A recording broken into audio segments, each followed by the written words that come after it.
Hello again, Speed fans, and we're here for another TechRadar speed test. Today, it's the Microsoft Lumia 950 versus the Lumia 950 XL, Microsoft's two new Windows 10 powered smartphones.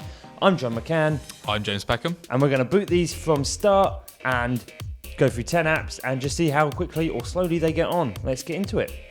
So here we have the Microsoft Lumia 950 on the left-hand side and the Lumia 950 XL on the right-hand side. And we're going to boot them up to start with, see how long that takes, and then we're going to run through 10 apps on each. And then we're going to go through that twice so we know that it's all there behind the scenes, all ready to go again.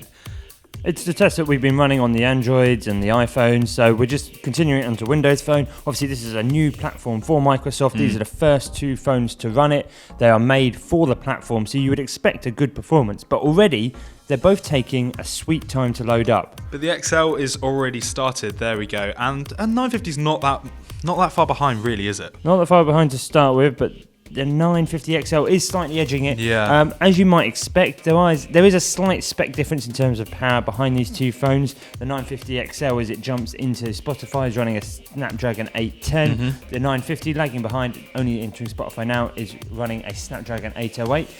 They're both high-end processors from Qualcomm, but the 810 is the newer chip, and it should deliver a better performance.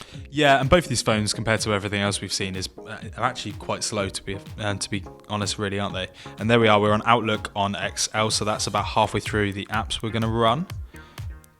The 950 is lagging behind by one app, I think. One or two apps.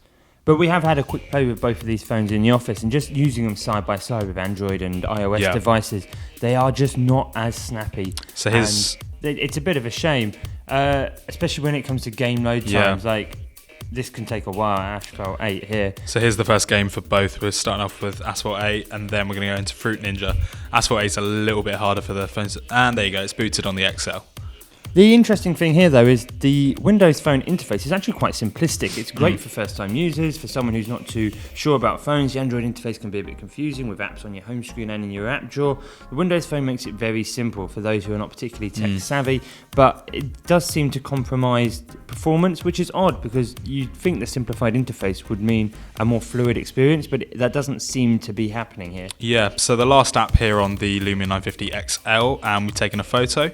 So we are starting the second lap on that phone while we're still on Netflix on the 950. Yeah, the 950 is really lagging, and it is a shame. It's got the power. It's got Snapdragon 808, as we said. It's got 3GB of RAM. It's not exactly it's underpowered. There is plenty packed behind there, so it is a disappointing performance from it. If you look at the XL now, it's just booting up the app so quickly because they're ready, waiting in the background there.